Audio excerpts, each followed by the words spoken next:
그래서 저희 해양미술관 솔리드시티 아티스트 프로그램에 참여해주셔서 너무 감사드리고요. 금일의 주인공이신 고대용 작가님, 그리고 박가훈 작가님, 그리고 리지안 선생님을 위해서 큰 박수로 맞이해주시면 감사하겠습니다. 네, 오늘 아티스트 토크의 진행을 맡은 이지현이라고 하고요. 오늘 시작에 앞서서 제가 짧게 아티스트 토크에 대한 이야기 먼저 하면서 시작하려고 해요. 저는 아티스트 토크를 이번에 한번 같이 진행을 해보는 게 어떨까요? 하는 제안을 받고 어떻게 진행하는 게 좋을까 되게 고민을 많이 하다가 아티스트 토크의 목적이 뭘까를 먼저 생각을 해봤어요. 그랬을 때 저는 전시장 안에서 관람객들이 경험하는 것들은 사실 굉장히 많은 것들이 깎이고 다듬어진 것들이라는 생각이 들었거든요. 근데 사실 깎인 것들에서 재밌는 게 더 많다라는 좀 가설이 있어요. 근데 그 깎인 것들을 오늘은 좀 더 많이 끄집어내는 시간이 되면 좋겠다.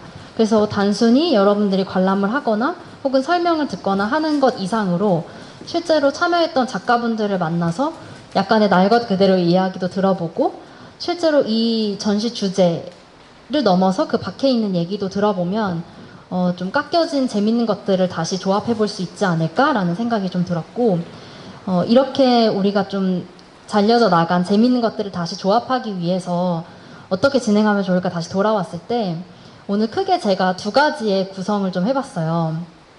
사실 이게 제가 미술관 측에 요청을 했던 일종의 시안 같은 거예요. 이렇게 했으면 좋겠다 해서 보시면은 이렇게 의자가 있고 유리에 랜덤 박스가 있는데 정말 그대로 구현이 된 거예요. 왔는데 그래서 이렇게 기획자가 의도하는 것과 그 부탁드렸던 것을 그대로 구현해주는 미술관 그리고 이렇게 토크에 진심인 미술관이 진짜 오랜만이다 라는 생각이 들어서 무척 기분이 좋았는데 이렇게 배치를 한 이유가 좀 있어요. 먼저 첫 번째는 제가 진행자로서 먼저 전시를 사전에 관람을 하고 그 깎인 것들을 어떻게 재미있게 주워 담을 수 있을까라는 목표 아래에 재밌는 좀 질문들을 선정을 해왔고요.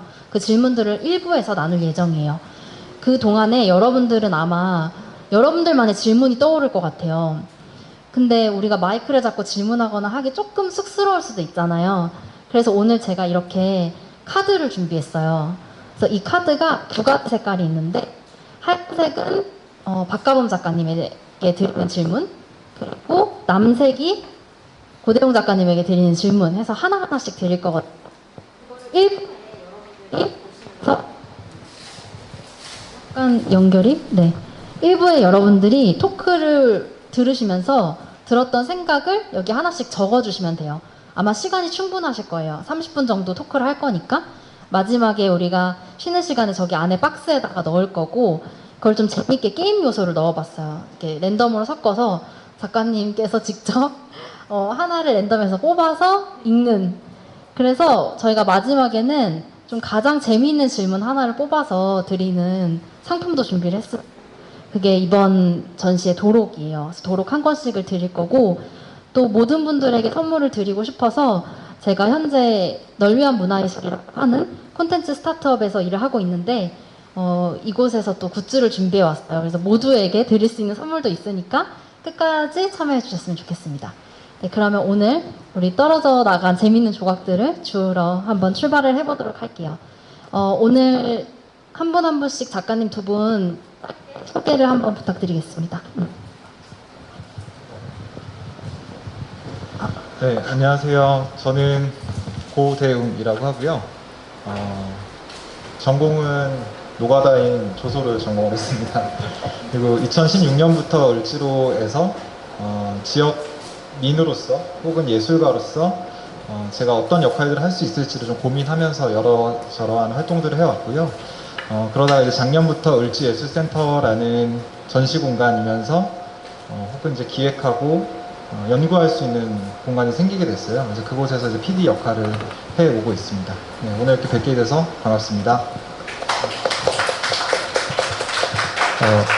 네, 안녕하세요. 저는 박가범이고요. 부산에서 이제 미술을 전공하고 활동을 이어오다가 이제 작년에 을지예술센터 요청을 받고 이제 서울에 와서 만 1년 정도 작업도 하고 전시장에 관련된 여러 일들을 지금 하고 있습니다. 그래서 오늘 이렇게 먼 걸음 이렇게 소중한 시간 내주셨는데 의미 있는 시간 될 수 있도록 잘 해보겠습니다. 감사합니다. 어떤 분들이 오셨는지 혹은 이 토크를 어떻게 알게 되셨는지 등등 자유롭게 짧게 소개를 해주시면 좋을 것 같은데, 네, 예측하셨겠지만 네.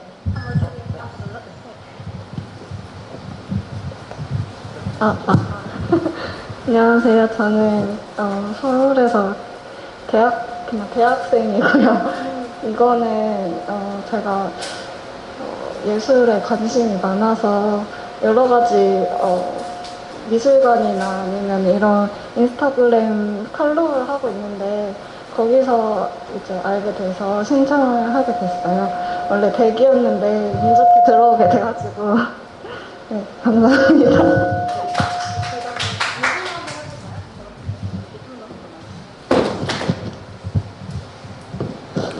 네, 안녕하세요. 저는 현재 시각 디자인 전공하고 있고 영화 만들고 싶어하는 학생이고요. 이번 전시는 인스타그램 계정 통해서 알게 됐고 저도 대기였는데 이렇게 운 좋게 들어오게 돼서 너무 기쁘네요. 약간 다 전략은 아니겠죠? 다 대기라고 하고 오시는 거 아니겠죠? 네. 다 대기인데 한번. 네, 안녕하세요. 저는 오늘 종강하고 온 대학생이고요. 네, 예술이 아닌 전공을 하다가 이제 예술에 관심이 생겨서 여러 가지 경험해보고 있고, 오늘 전시 재밌었고, 토크도 기대됩니다. 감사합니다. 네, 저는 세월미술관을 밑에 영화가 났다 우연히 올라와가지고 알게 된 이후 오고 있는데요. 특히 이러한 때에 토크쇼가 있다고 해서 한 번 와본 적이 있고 오늘 두 번째예요. 근데 참 되게 작가님들 가까이 얘기 듣는 게 되게 좋고 아까 진행자님이 깎인 것이라는 표현이 정말 와닿는 그런 토크쇼여서 굉장히 기대가 됩니다. 저는 미술관에 놀러 잘 다니고요. 그리고 지금은 초등학교 도서관에서 일하고 있습니다. 네. 네, 안녕하세요. 저는 그래픽 디자이너 박정민이라고 합니다. 저는 저기 두 분의 작가님을 오늘 응원차 방문하게 됐고요. 오늘 전시 재밌게 보셨으면 좋겠고, 오늘 이렇게 아티스트 토크도 재미나게 들으셨으면 좋겠습니다. 감사합니다.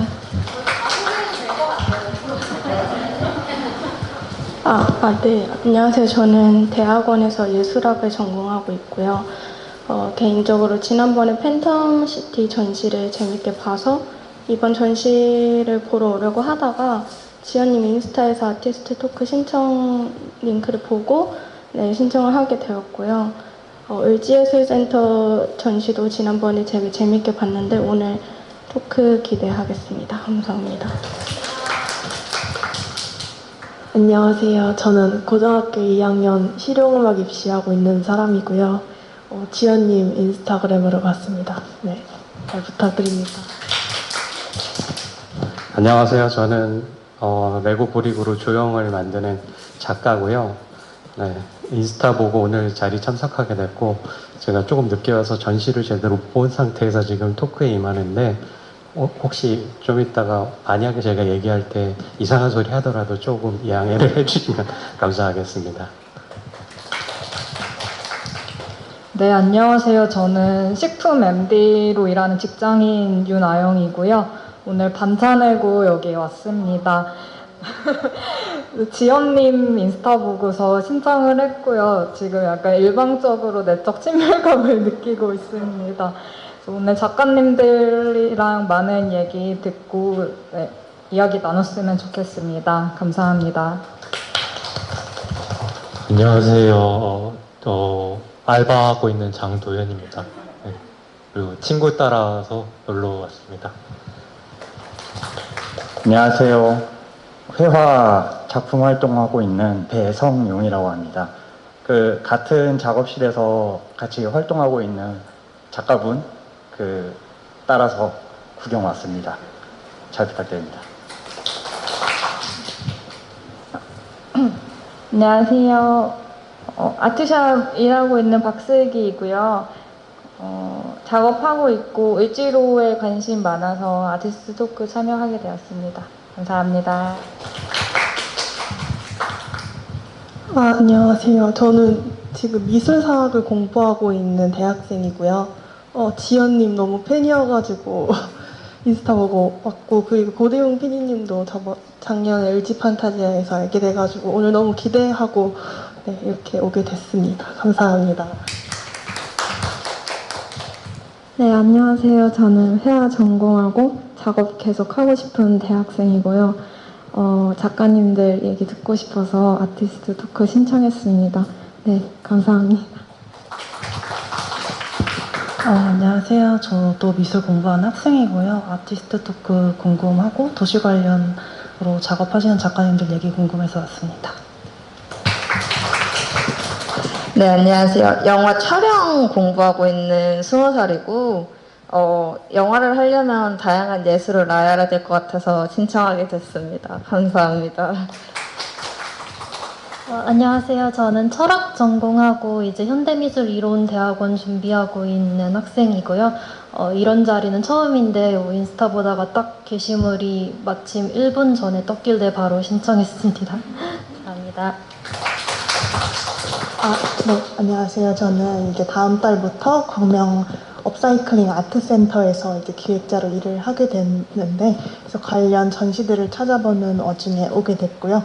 너무 전시 흥미롭게 봤고, 네, 그리고 지연님 너무 팬이라서 저도 내적 친밀감을 가지고 네, 기대하고 있습니다. 감사합니다.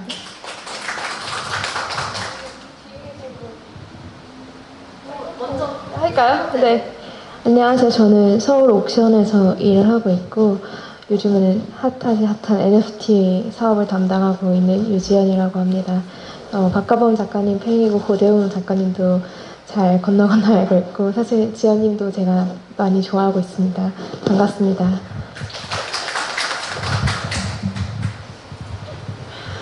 제가 여기 4번째 참가를 하는데 이렇게 마이크가 이렇게 의도치 않게 주어진 거는 처음입니다. 근데 어떻게 아트 분들보다 이지연 씨한테 더 관심들이 많으신 분이 오셨어요. 저도 이지연 씨가 어떤 분인지 궁금하고 사실은 제가 여기 올 수 있었던 거는 집이 가까운 관계로 그리고 우연찮게 여기 보험회사 왔다가 이런 공간이 있다는 걸 봄에 알았어요. 근데 그 다음에 뭘 적어놓고 갔는데 전화가 왔더라고요. 이런 게 있는데 참석하겠냐고. 전 너무 반가웠죠. 왜냐면 집에서 거의 뭐 혼자 생활하다시피 하다가 이렇게 사람들 얼굴 볼 수 있는 것만으로도 행복한 시간이 될 것 같아서 제가 목요일마다 기대를 갖고 지금 4번째 참석하고 있습니다.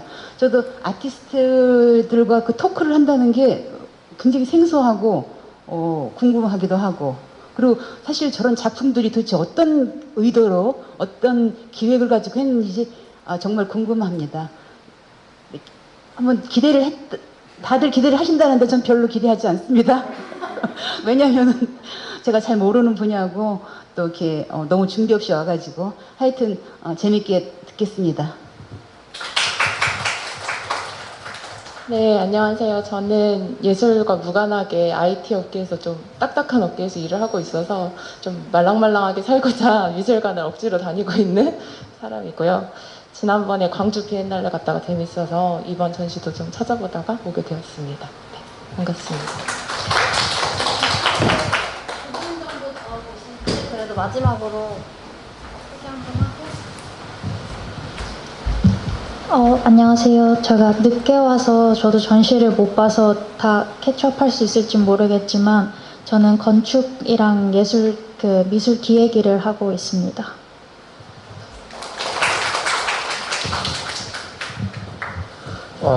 네, 안녕하세요. 좀 음악을 전공했고, 뭐 어떻게 살다 보니까 매거진 편집자로 일하게 된 사람인데요. 이번 호에 여기 이거 솔리드시티 취재가 있어서 좀 재밌게 봤거든요. 그래서 또 저쪽에 계신 좀 머리 반짝이시는 분, 저분과도 개인적인 친분이 약간 있어서 겸사겸사 한 번 더 왔습니다. 반갑습니다.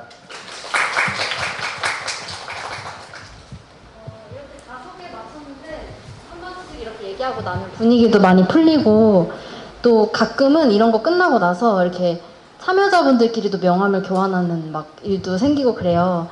그래서 오늘 좀 말랑말랑하게 시작해보고 싶어서 이렇게 소개를 해봤고, 제가 요거 한 장씩 드릴 테니까 이렇게 하나씩 넘겨서 가져가 주시고,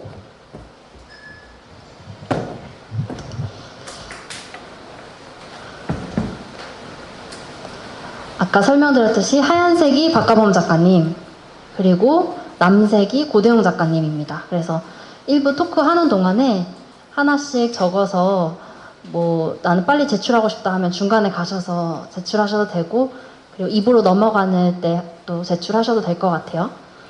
네, 요거는 널위한 문화예술에서 만든 카드 굿즈고 네, 회사에서 되게 이 프로그램에 관심이 많아서 많이 지원을 해주셨네요. 그러면은 여러분들 하나씩 돌리는 동안에 우리 한번 서서히 시작을 해보려고 해요. 제가 준비한 질문들은 작가님 개개인에게 드리는 것도 있고 또 공통 질문도 있거든요.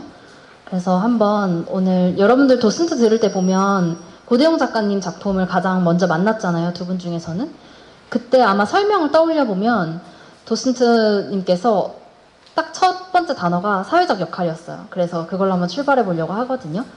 작가님 되게 오랫동안 예술과 사회의 연관성, 예술이 어떻게 사회적 역할을 할 수 있는지에 대한 고민을 많이 해오셨는데, 이번 전시도 도시라고 하는 주제 속에서 그런 거를 고민했는지 좀 그 점이 궁금해요. 그 태도를 어떻게 견지하고 있는지 나눠주시면 좋을 것 같습니다.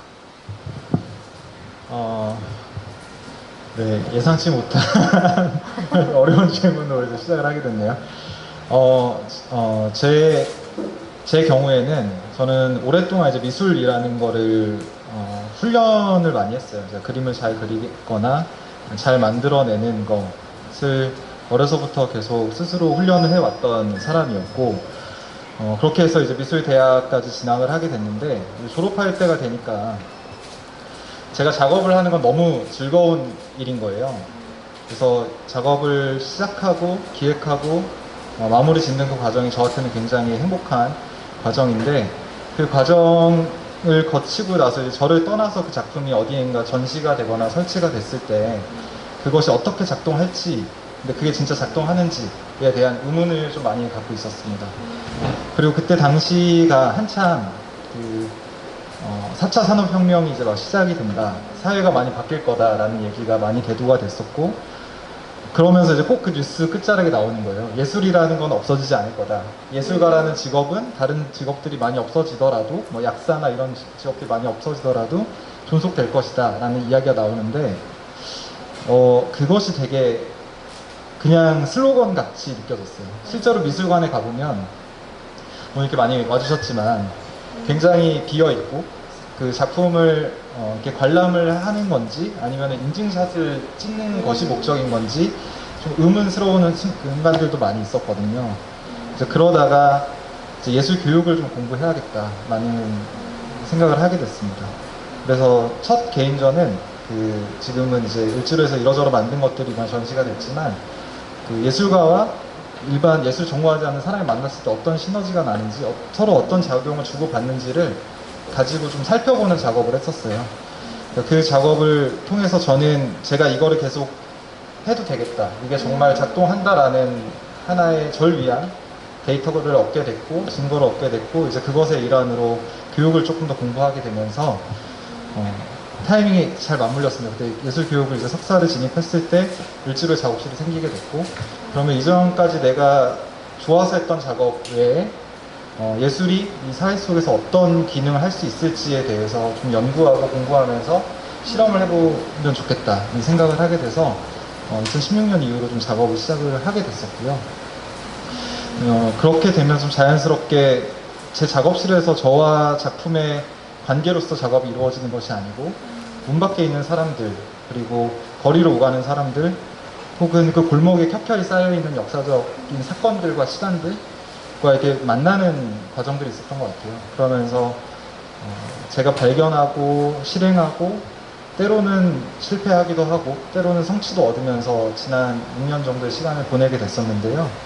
이제 그 시간을 혹은 제 경험을 어떻게 이 미술관이라는 공간 안으로 가져오게 와야 할까?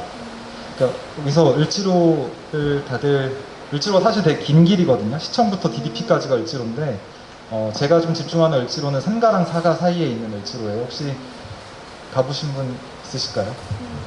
네.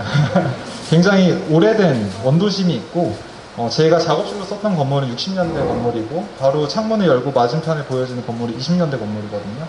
그러니까 그렇게 오래된 골목 안에서 제가 뭔가 해왔던 것들을 어떻게 이 미술관이라는 공간으로 옮겨올지에 대한 고민을 좀 많이 했었던 것 같아요. 그래서 그 안에서 있었던 이야기들을 이렇게 조각 나눠서 이렇게 그 장인의 화원을 만들었던 파트를 옮겨오거나 아니면 도시 속에 변화되는 시간들을 옮겨오거나 또 예상치 않게 저희 같이 반려하는 삼봉이라는 강아지가 찍은 영상 기록들을 들고 오거나 하면서 그렇게 좀 옮겨오게 됐었던 것 같아요. 아까 그 슬로건이라고 말씀을 해주셨잖아요. 이제 제가 좀 이해했던 거는 그게 슬로건으로 그치지 않기 위해서 좀 예술의 역할을 찾아내는 과정이다? 이렇게 좀 이해를 했는데 맞을까요? 네, 그게 그렇게 이제 읽어주신 게 맞고요.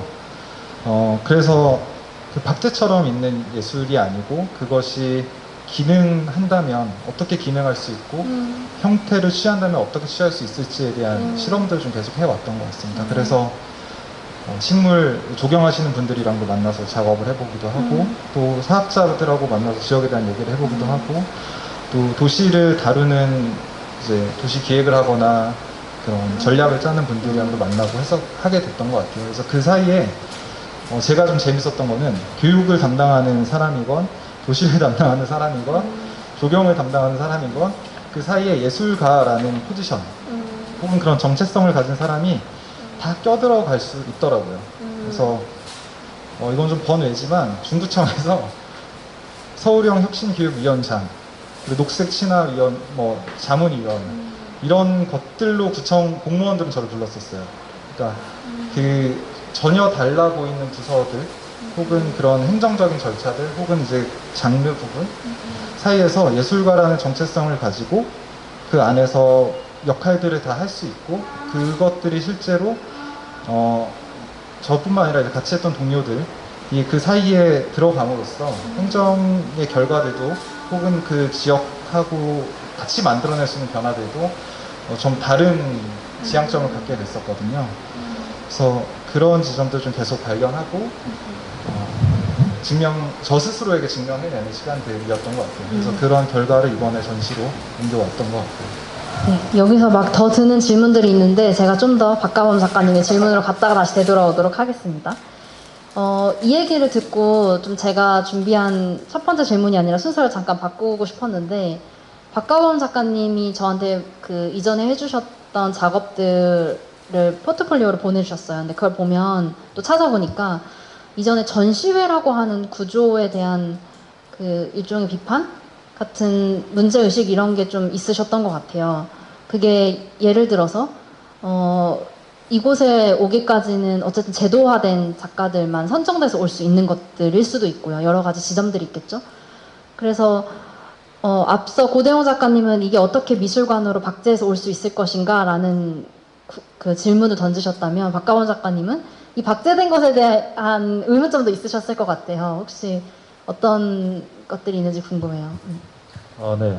그 전시나 미술의 어떤 좀 구조적인 것들 혹은 관습적인 것들을 제 나름대로 이해한 바대로 거부를 하고 뭔가 변형을 하고 다시 제안을 하는 그런 과정들이 사실은 어떤 그레이드에서는 미술사학을 공부하셨거나 아니면 첨단의 미술을 인지하고 계신 분들한테는 사실은 너무도 식상하거나 너무도 뻔한 일일 거라고 생각을 해요. 실제로도 그렇기도 하고.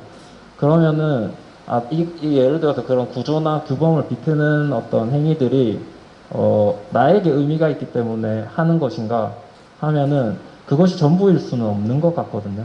그래서 왜 나는 이거를 하고 있는데 계속 지속해야 되는 이유가 무엇인가에 대해서 좀 긴 시간 고민을 했어요. 그래서 거의 그만둘 뻔도 하고 이런 테마를 가지고 내가 건드린다든지 보여준다든지 연출하는 것을 그만둬야 되나 하는 생각을 되게 진지하게 오랫동안 했었거든요. 근데 어떤 결론에 지금은 다다라 있냐면은 그래도 어떤 현상이나 어떤 현장에서 누군가에게는 분명히 이게 의미가 있을 거라는 생각이 들더라고요.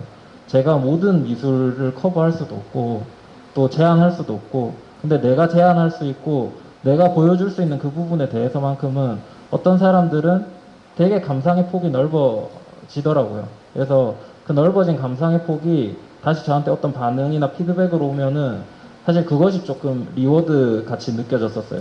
그래서 구체적으로 어떤 실험을 했는지를 조금 설명을 드리면은, 예를 들어서 제가 두 번째 개인전에는 그냥 그런 매트릭스 같은 뭐 시뮬라크르 그런 개념들을 좀 받아들여가지고 가상의 회사를 세웠어요.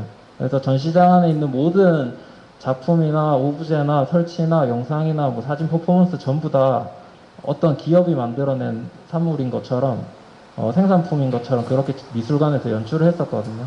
근데 그걸로 그친 게 아니라 그걸 사업 실적으로 엮어서 창업기관에서 PT를 했어요. 그래서 그걸로 창업지원금을 3천만 원을 받아서 회사를 직접 설립을 했거든요. 제가 가상으로 세웠던 회사를 실제로 세워보기도 하고, 그 다음에 이제 최근 전시에서는 이미 제가 스타트업 회사한테 이제 전시 일체에 관한 비용을 지원을 받아서 이제 전시에서 제가 뭐 부수적으로 써야 되는 비용이나 그런 건 없었어요.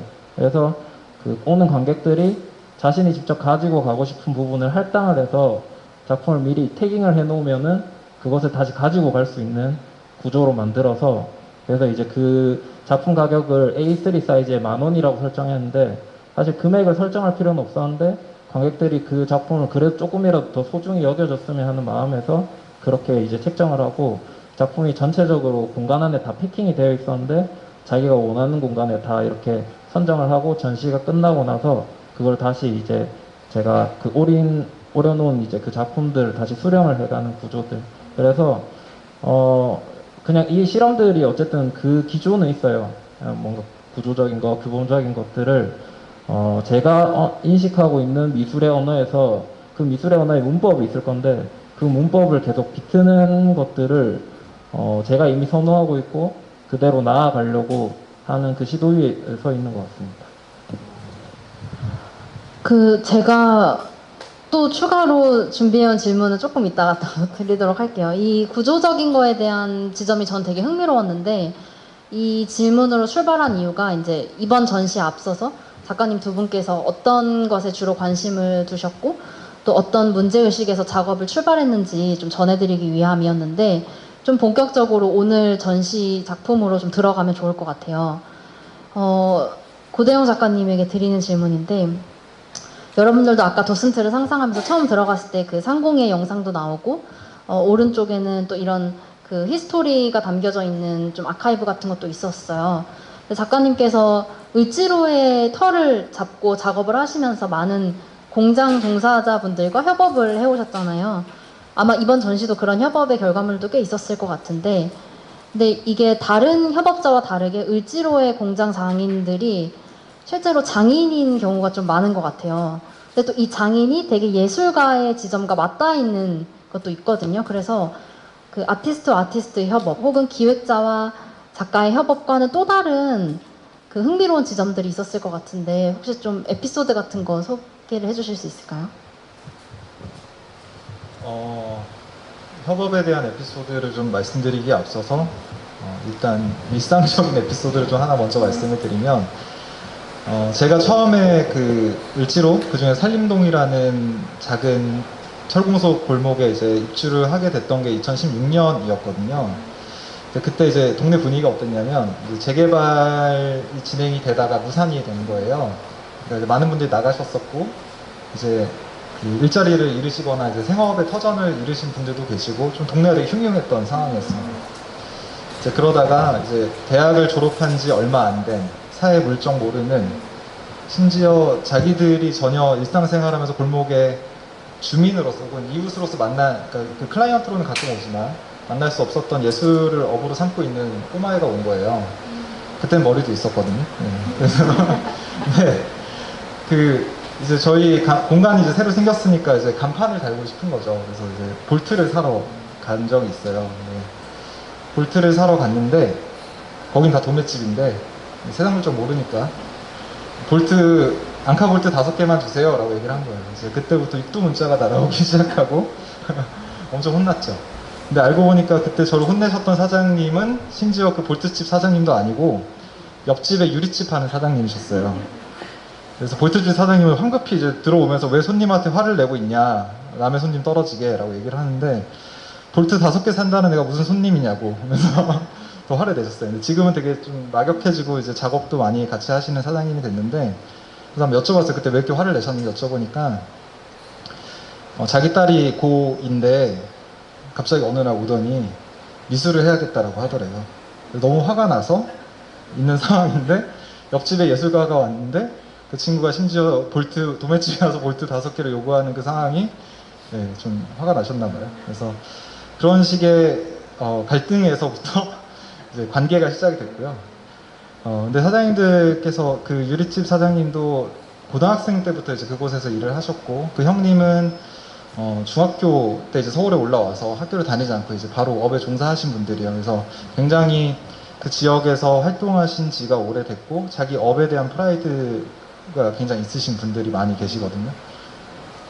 근데 이제 그분들이 뭔가를 만들어내고 그것을 계속해서 클라이언트 오게 하기 위해서 전시를 해 놓으시거든요. 이제 그런 것들을 이제 발견하신 게 이제 박가원 작가님의 유물전이었었던 거고, 그래서 그런 작품? 그러니까 그분들은 작품으로 만드시는 건 아니지만 자기가 판매하기 위한 물건을 만드시는 거지만 그것들을 진열해 놓고 사람들이 그거를 발견했을 때 되게 희열을 느끼시거든요.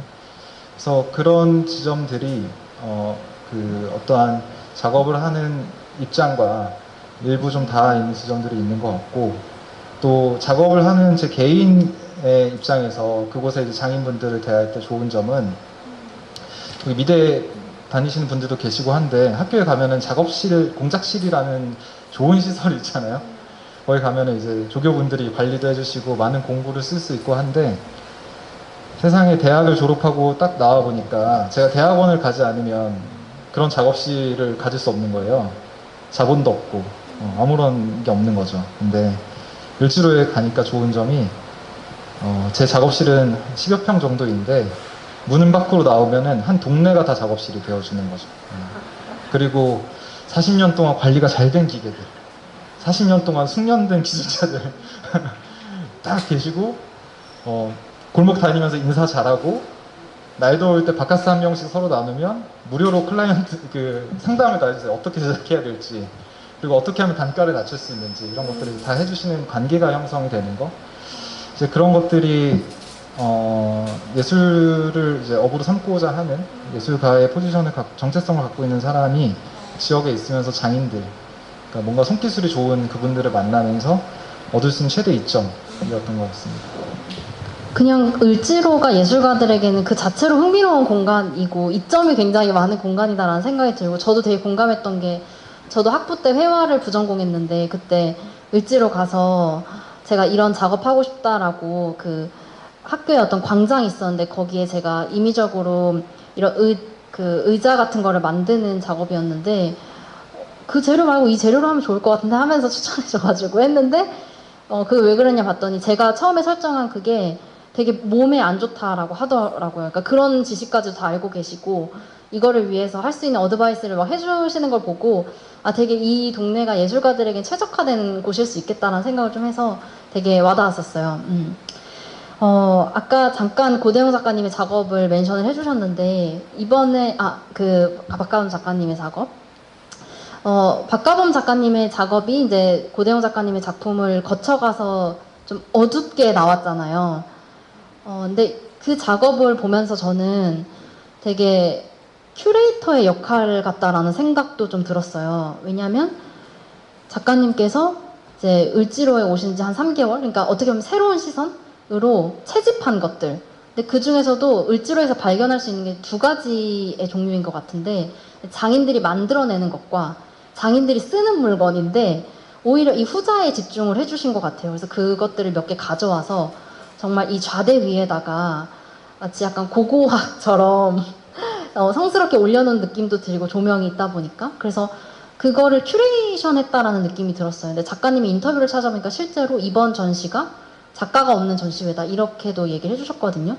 혹시 앞서 좀 얘기했던 전시회 구조에 대한 실험의 일환인 건지 좀 궁금해요.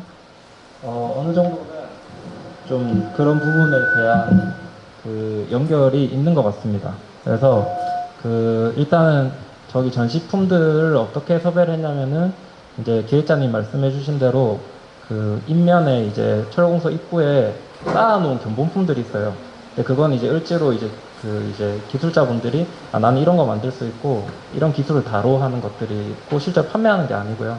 그 다음에 작업대랑 작업 의자들은 제가 실제로 사용하려고 만드신 것들이에요. 그래서 보면은 의자들 높이가 수출보다 다 낮잖아요.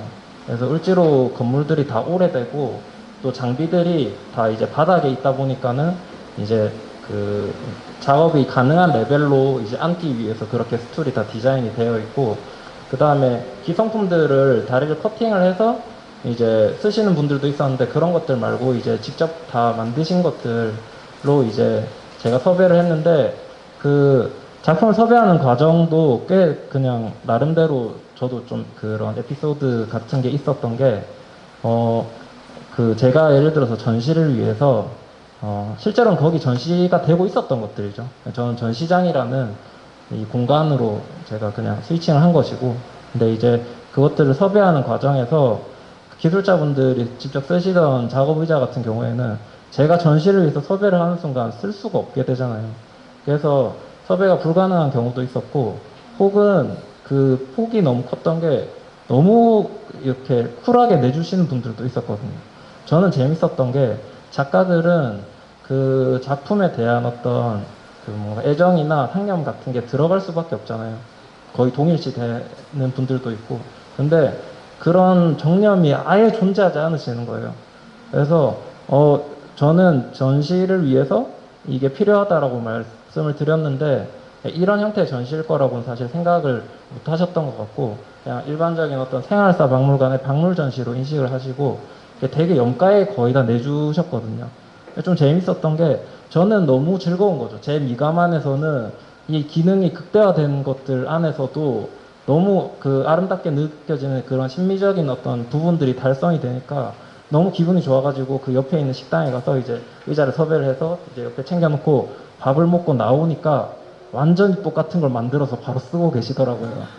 그래서 좀 그런 지점들도 좀 재밌었던 것 같아요. 그러니까 창작자 혹은 뭐 기술자, 막 그런 뭐 기획자 이런 것들이 다 선명하게 구분되어야 되는 지점들도 있지만 그냥 어떤 용기랑 또 어떤 의식이 있으면은 다 이렇게 뻗어 나갈 수 있는 것 같아요.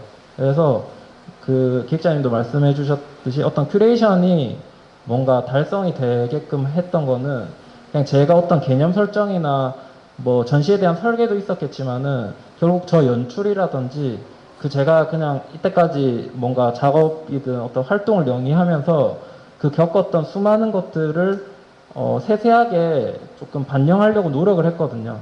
그래서 어떤 사람들이 봤을 때는 이 일련의 과정들이 정확하게 파트가 잘 나눠져 가지고 이제 달성이 되었다라고 느낄 수 있을 만큼 거의가 이제 제가 그 원맨으로 다 움직인 것들인데 이 파트도 달성이 되었고 이것도 잘 되었다. 그래서 전체적으로 어떤 퀄리티나 전시 연출이 잘 조성되었다는 그런 인식을 줄 수 있다면 저는 되게 뿌듯할 것 같았거든요.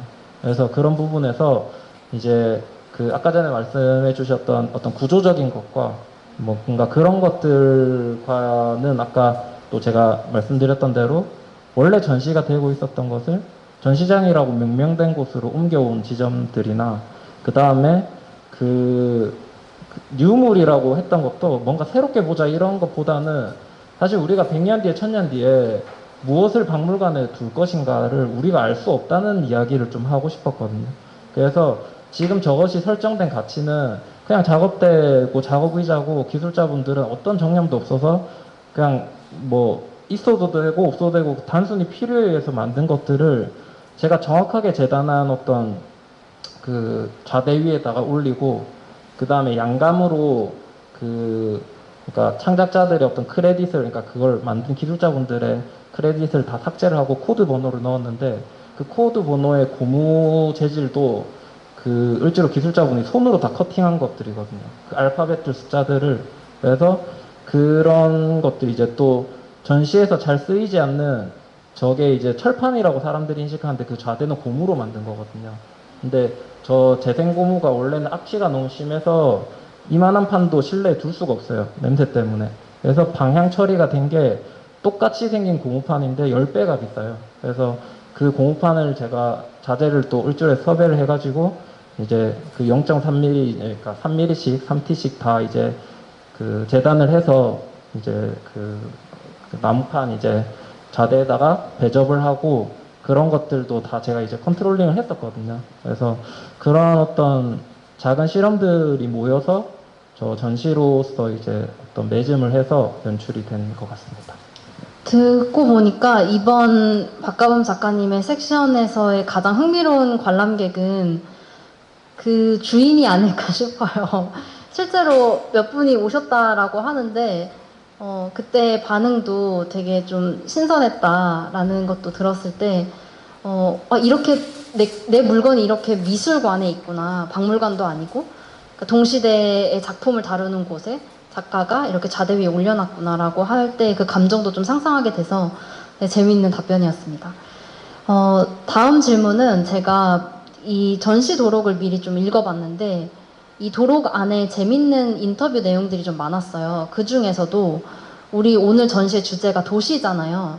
근데 이 도시에 대한 키워드가 저는 가끔 이런 단어 있잖아요. 계속 말하다 보면 낯설어지는 단어 뭔지 아시죠? 근데 약간 그런 느낌이었어요. 내가 도시인이고 도시 속에 살고 있지만 되게 멀리 있는 듯한 느낌? 나랑은 상관없이 느껴질 때도 있고 그래서 이 도시에 대해서 좀 초점을 맞춰서 얘기를 해보고 싶은데 고대용 작가님의 내용 중에선 어떤 게 있었냐면 자연이 일상이라면 더 이상 힐링의 장소가 아니다 였어요. 제가 그것만 딱 발췌해서 오면 근데 제가 이거를 사실 뼈를 좀 맞았던 게 되게 막 일도 힘들고 그럴 때는 막 여기서 벗어나고 제가 몽골 간 적 있어가지고 몽골로 가고 싶다 막 이렇게 했는데 약간 이 얘기를 듣고 보니까 진짜 그럴 수도 있겠네? 라는 생각이 드는 거예요.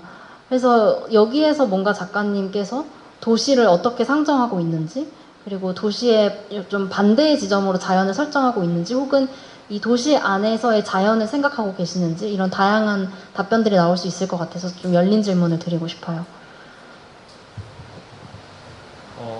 그 시청자들이 많이 보는 프로 중에 나는 자연입니다 라고 하는데 그 보는 시청자 입장에 참 좋은데 정말 그분들이 힐링되면서 살고 계실까는 조금 다른 것 같아요. 그 지금 도시라는 게 사실 실제 하고 있지만 되게 관념적인 단어인 것 같거든요. 그러니까 이게 도시랑 자연을 우리는 구분을 지어서 사실 사고하는데 익숙해져 버렸지만 사실 이게 겹쳐 있고 크게 보면은 자연 안에 도시라는 공간이 존재한다라고 생각을 하거든요. 어쨌든 우리는 자연에 있는 거죠. 근데 그 단지 우리가 활동하는 영역이 도시라고 조금 명명되어진 혹은 그런 역할이 집중되어 있는 사람과 사람이 서로 같이 잘 살 수 있도록 최적화가 되어 가고 있는 그런 공간에 있다고 생각을 해요. 제가 지금 주로 있는 그 을지로, 그 중에서도 산림동이라는 동네에서 이제 골목을 걸어가 보면 건물이 굉장히 오래된 건물들인데 볼트집, 아까 말씀드린 그 볼트집은 아니고요. 다른 볼트집인데 들어가서 이제 볼트집 창고 위를 딱 보면 석가래가 쫙 있어요. 그래서 그 윤보선 대통령 조카가 살았던 집이다라고 이렇게 얘기도 해주시는데 그렇게 1800년대 후반부터 30년대까지 스카이라인이 어땠을지 좀 상상하게 만드는 곳에 있거든요. 근데 이제 그곳에서 정면을 보면 아직 개발이 덜 돼서 북한산이 보여요. 근데 이제 뒤쪽은 이제 빌딩에 가려진 남산의 일부가 살짝 보이고 하는데 예전에는 정말 그 하나였었고 사람들이 그런 구분 없이 그 성곽의 부분은 있었지만 성곽 또한 그 행정구역상 혹은 이제 방어를 위한 수단이었고 그 성곽도 산성이잖아요. 산에 다 일부에 있었기 때문에 그 안에서 자연스럽게 살았을 것 같은데 지금은 그 장벽들이 막 이렇게 올라오는 것 같은 느낌이 들더라고요. 그래서 제가 을지로에 처음 왔을 때 딱 을지로 사가역 1번 출구로 올라가면 남산이 보였거든요. 지금 딱 사가역 1번 출구로 올라가면 반짝이는 유리를 봐요. 하늘이 반사되고 있는 유리가 보여요. 거대한 건물들이 보이는 거죠. 그래서 아, 이게 뭔가 산을 뺏긴 것 같은 느낌이 이렇게 드는 거예요. 그래서 그 장인의 화원이라는 작업, 그러니까 지금은 이제 플랜터와 사진의 형태로 이제 세아미술관에 전시가 되어져 있는 그 작업도 그 청계천 변을 걷다 보니까 그런 생각이 드는 거예요. 남산이 어디서부터 시작일까? 그 남산공원은 우리가 지정해놓고 보호하잖아요. 근데 남산이 시작되는 거 어디부터일까를 생각을 해보면 청계천부터 시작인 것 같아요. 지대가 조금씩 높아지거든요. 근데 우리가 이렇게 같이 있었던 자연이 뭔가 이렇게 장벽에 둘러싸여지고 멀어지고 시각적으로 멀어지니까 심리적으로 분리되어 있는 것처럼 느껴지고 하는 것들을 좀 다시 살려보면 좋겠다. 근데 거기서 이제 예술가로서 어떻게 이거를 살려보면 좋을까를 고민하게 됐었던 것 같아요. 그런 고민을 하게 됐던 것 중에 좀 결정적인 거는 그 서울에 다들 많이 도시에서 시간을 많이 보내시죠. 그 골목길을 걷다가 천연기념물인 단비를, 족제비를 만나보신 적이 있으실까요? 단비요. 네. 우리 그 밍크 코트, 이렇게 코트 만들고 쓸 때 가죽을 벗겨 쓴 단비가 서울시 보호종 1종으로 지정이 되어져 있는데, 그 골목에서 3마리가 같이 쥐를 사냥하고 있더라고요. 가끔 이제 저 을지센터가 3층에 위치해 있는데, 그 3층 위에 4층에서 내려다보면 지붕 위를 이렇게 밤에 뛰어다니는 것도 볼 수 있어요. 그러니까 사실 그들의 삶의 영역과 우리의 삶의 영역이 굉장히 구분되어 있고, 우린 다큐멘터리로만 봤던 친구들이지만 사실 도시 안에 같이 살고 있었던 걸 발견했거든요. 그래서 그렇다면은 이런 것들이 다시 한번 연결되게 하거나 아니면 우리가 관념적으로 연결돼 있었구나를 좀 보게 하고 싶었어요. 그래서 화원이 되게 작은, 장인의 화원이 굉장히 얇고 작은 공간이지만 그 골목을 오가시는 분들은 이제 사시사철이 바뀐다는 것들을, 그 유리와 콘크리트로 되어져 있는 건물 너머에 가려져 있는 것들을 골목에서 다시 느끼실 수 있는 거고, 그런, 제가 그 화원을 만들면서 조금 놀랐던 거는 그 고양이들이 배변할 데가 없었어요. 길고양이들이. 근데 그런 공간이 생긴 거죠. 네, 그리고 그 공간이 생기면서 똥파리가 공공용으로 써도 되는 용어겠죠? 똥파리가 그 배설물들을 먹고 이렇게 살고 굉장히 들끓고 막 청발하다시피 이제 골목을 메웠었는데, 갑자기 거미가 생기고 그 개미가 진딧물로 농사를 짓고 있고, 이런 것들이 작은 공간 안에서도 그런 생태계가 생겨나더라고요. 그래서 그런 것들을 만들어 가는데, 혹은 다시 한번 저 스스로도 생각을 해보게 됐던 것들을 그 작은 공간을 통해서 나눠보는데 좀 그 작가로서 좀 의미가 있었던 것 같아요. 그래서 듣고 보니까 되게 자연과 도시를 저도 좀 분리하고 있었구나라는 생각이 들기도 해요. 어떻게 보면 딱 여기까지가 도시야라고 하는 것도 사실은 없잖아요. 우리가 행정적으로 구역을 나눌 수 있지만. 네. 박가범 작가님의 인터뷰에는 또 어떤 게 있었냐면, 이것도 되게 흥미로웠는데, 도시의 방향은 모든 개인이 추구하는 방향의 총합시다, 이렇게 얘기를 해주셨거든요. 이게 흥미로운 이유가 묘하게 부정적이면서도 긍정적인 뉘앙스를 가지고 있었기 때문이었거든요. 이 말 조금만 더 풀어서 해주실 수 있을까요? 혹은 의도?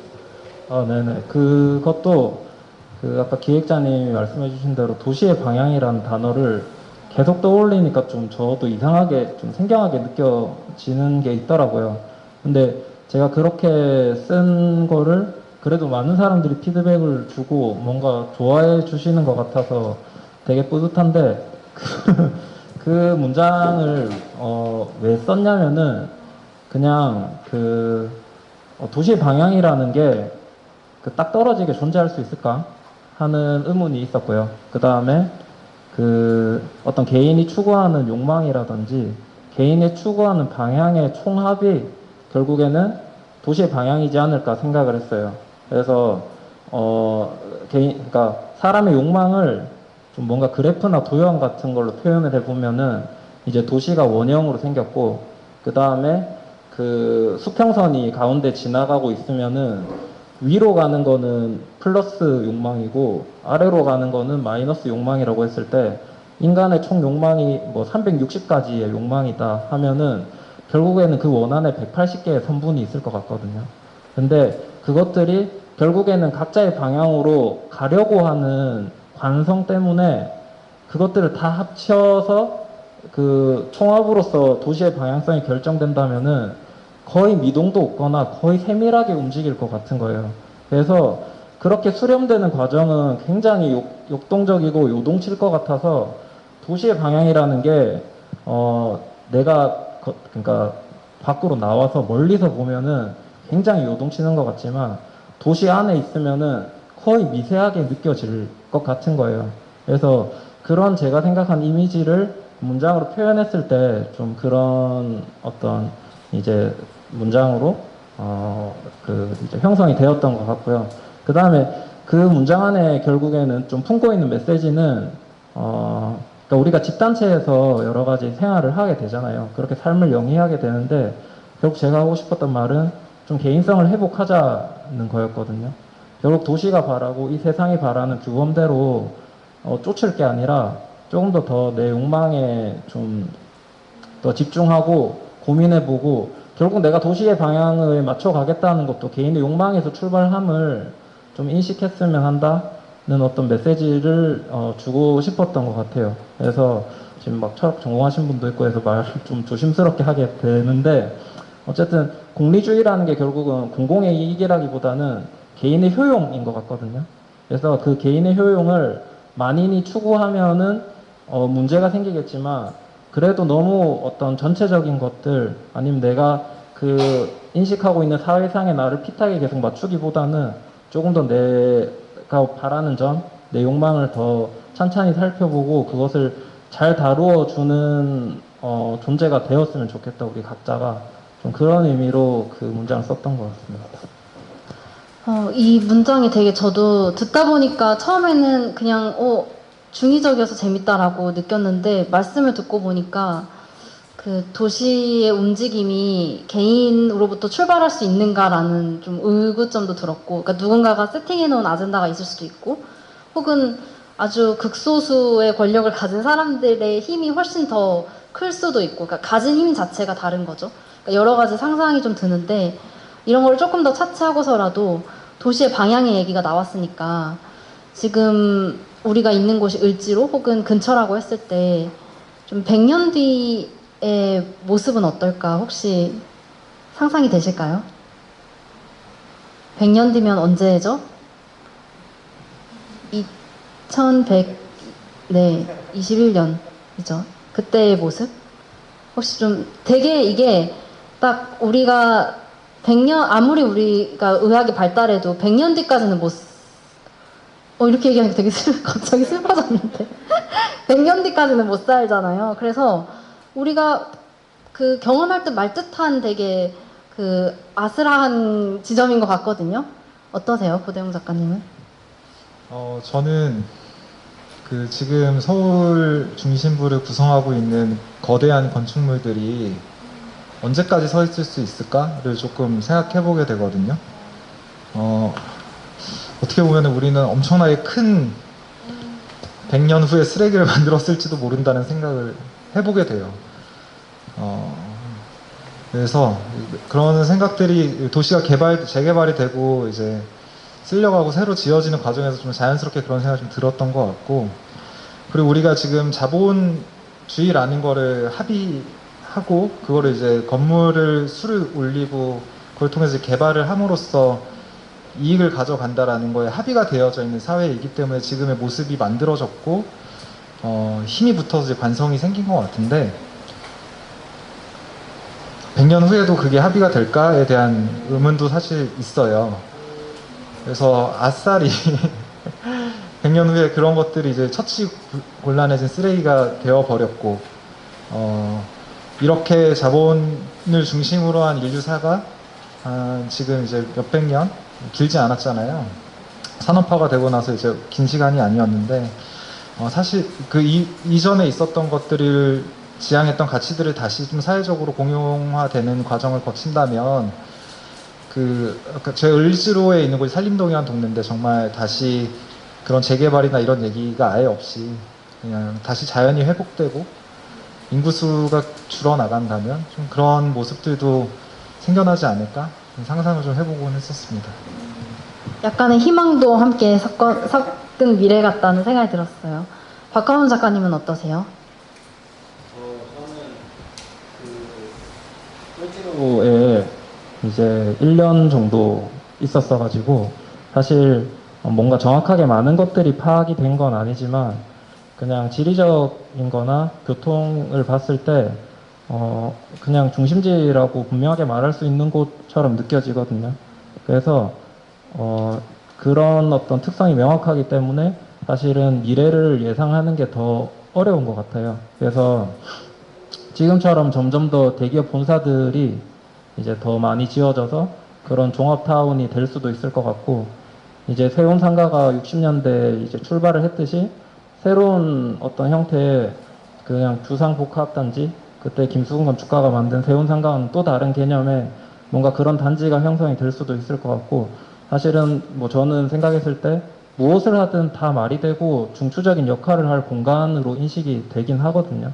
그래서 어떤 형태로 발전하거나 어떤 형태로 변형이 될지 예측할 수 없지만, 제 또 개인적인 욕망이나 바램으로는 그런 어떤 그 예술가들이 실험을 할 수 있는, 그리고 또 거버넌스가 좀 건강하게 작동을 하고 또 어떤 국제적인 장으로서 무대로서 그런 어떤 사건들이, 예술적인 사건들이 계속 일어나는 공간이면은 저희가 지금 하는 일도 뭔가 말이 되는 것 같고, 또 그런 장이 서울 한복판에 있다는 것이 좀 우리 모두에게 매력적인 일이 될 수 있지 않을까, 좀 그런 생각이 듭니다.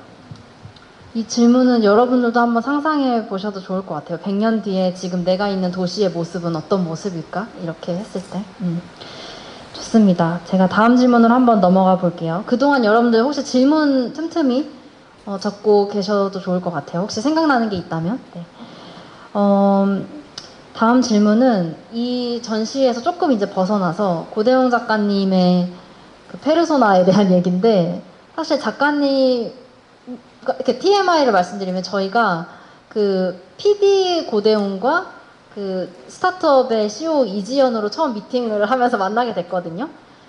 그러다 보니까 그때는 전 되게 프로듀서의 이미지가 되게 강했었어요. 근데 지금은 또 작업자로 만나게 되고, 작가로서, 그리고 어떤 아티스트 그룹의 대표이기도 하고, 또 복합문화공간의 기획과 운영을 맡는 분이기도 하고, 여러 가지 타이틀이 존재하면서 이제 최근에 말하는 멀티페르소나, 가장 부합한 인물이 아닐까라는 생각이 들었거든요.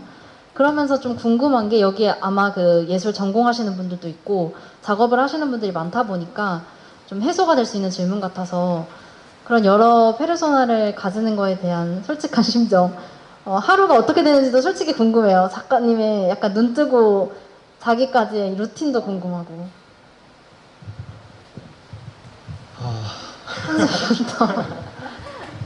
제가 을지로에 와서 아까 말씀드렸던 거창하지만 사실 되게 사소한 일들이 많았어요. 그러니까 사회적인 역할이 뭘까를 실험하고 뭔가를 공부하고 부딪히고 하는 과정들이 사실 되게 힘들었거든요. 그러니까 그 힘들었다는 거는 작업만 하고 싶은 거예요. 그러니까 나는 그냥 작가이고만 싶은 거죠. 작업하면 너무 좋고 그걸 계속해서 해나가고 싶고, 그거를 불려나가는데 더 힘을 쏟고 싶은 마음이 굉장히 컸던 거죠. 원하는 마음은 그런 거였고, 근데 이제 실질적으로 눈에 보이는 것들이나 이런 거를 해보면 좋겠다, 또 저런 걸 해보면 좋겠다는 것들이 보이고, 그거를 어느 순간 같이 상의하거나 논의할 만한 상황이 생기고 또 실현하게 되고 하면서 작업실에 이렇게 앉아 있으면 나 뭐 하는 사람이지라는 생각이 막 들었었어요. 그래서 내가 이거 하려고 을지로 온 거 아닌데 나 왜 이거 하고 있지?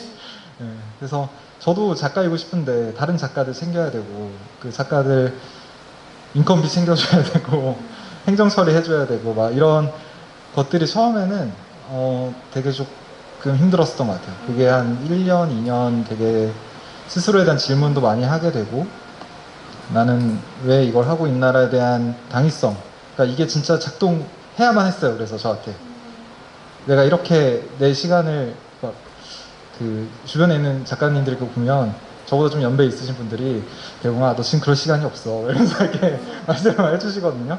지금 중요한 시간이야, 작업해야지, 막 이런 얘기 해주시는 분도 있고, 또 어디 누구 부서 공무원 만나면은 우리 이번에 교육 사업을 해야 되는데 이번에 좀 어떤 식으로 좀 풀어가면은 좋을까요? 혹은 이거에 적합한 작가님이 있나요? 하면은 그분을 또 이제 찾아서 너무 좋겠는 작가들이 막 생각이 나는 거예요. 그래서 그런 역할들을 하게 되는 거죠.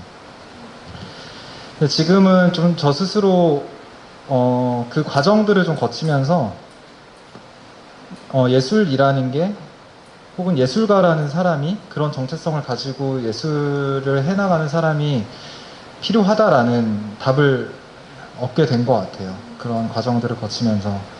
그게 교육에서 또 얻었었고요. 을지로동 얘기를 좀 살짝 드리면, 그 을지로동이라는 동 행정구역이 있고, 거기는 사실 굉장히 많이 쪼개져 있던 곳인데 인구수가 줄어들면서 을지로동으로 병합이 된 거예요.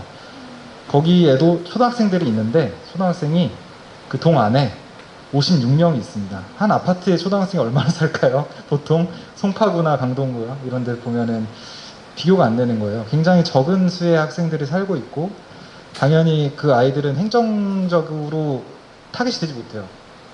그러니까 아이들을 위한 놀이터도 없고 아이들을 위한 어떠한 행정 시스템도 작동하지 않는 곳이 돼버린 거죠. 근데 그 친구들을 이렇게 만나서 얘기를 해보면 놀 게 없잖아요. 놀이터도 없고, 뭐 그렇다고 PC방이 있는 것도 아니고. 물어보면 그 을지로 지하에 보면은 지하도가 있거든요. 그것이 시청부터 DDP까지 연결되는 지하도가 있어요. 지하에도. 근데 친구들이 그 위로는 위험한 거예요. 차도 많이 다니고 산발이도 다니고 막 오토바이도 많고 이러니까 지하도로 시청까지 간대요.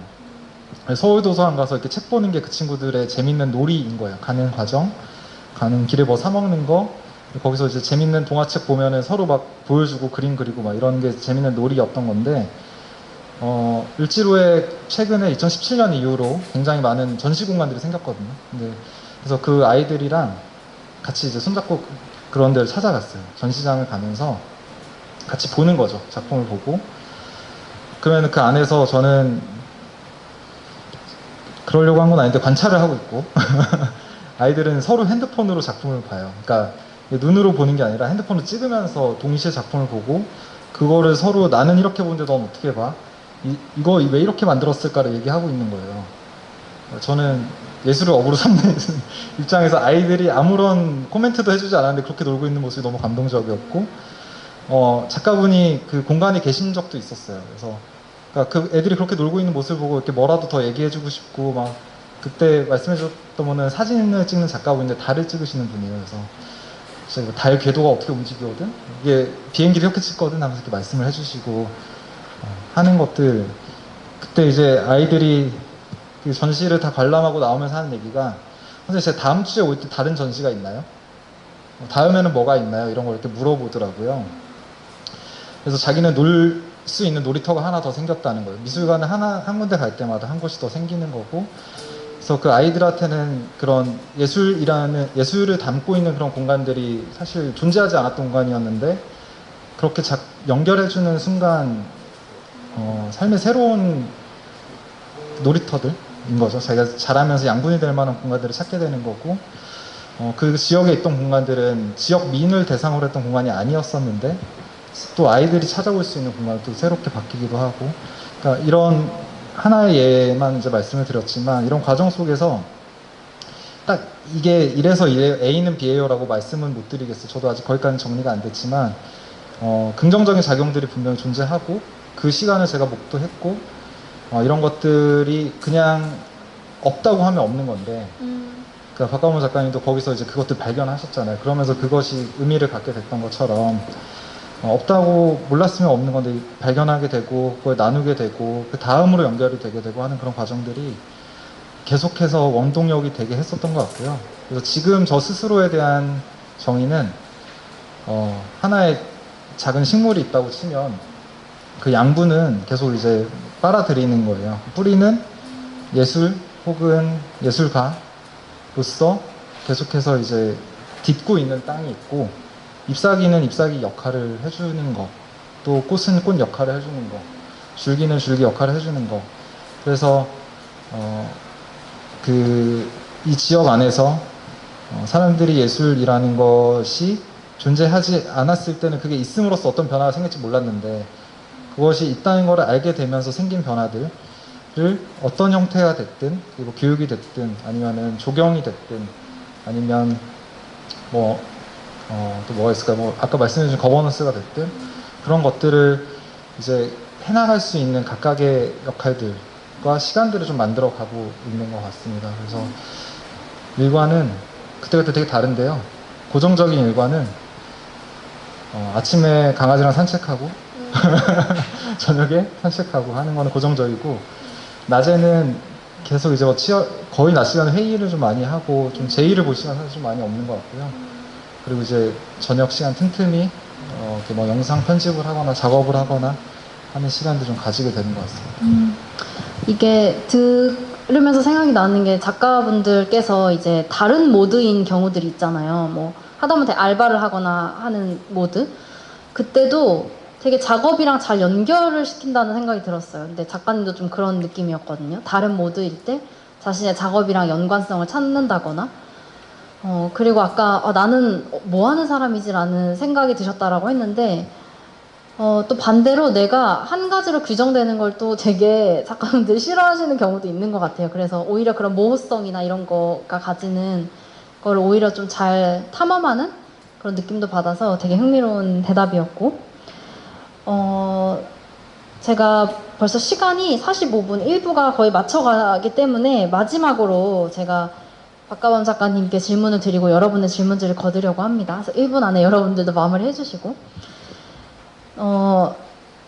그 작품이 소장된다는 것에 대해서 여쭤보고 싶어요. 박가범 작가님에게. 이전에 그런 소장되는 그 튜토리얼을 실험하는 또 전시를 하셨었거든요. 근데 이게 되게 왜 흥미로냐면, 이제 저는 개인적으로 그 예술 작품을 컬렉팅에도 굉장히 관심이 많기도 하기 때문에, 작가분들의 입장에서는 이제 생계를 유지를 위해서 내 작품이 누군가에게 판매되어야 된다라는 생각을 가지고 있는데, 제가 전시를 기획할 때 되게 놀랬던 지점이, 컬렉터가 나타났어요. 근데 작가님이 되게 고민하시는 거예요. 저희 첫 기획에서. 그래서 왜지? 되게 나 칭찬받을 줄 알았는데, 근데 이게 약간 자식 같은 것도 있고, 조금 아직은 이렇게 내 손을 떠나기에는 좀 그런 지점들이 좀 복잡하게 오셨나 봐요. 그래서 그런 양가적인 감정이 있구나. 또 어떤 분은 이왕이면 리셀을 안 하는 컬렉터에게 갔으면 좋겠다, 만약 간다면. 혹은 어떤 작가님은 나의 최종 종착지는 개인이 아니라 미술관이다 라고 설정하는 분들도 계시고, 되게 다양한데, 작가님에게 좀 나의 작품이 소장되는 게 어떤 의미인지 궁금해요.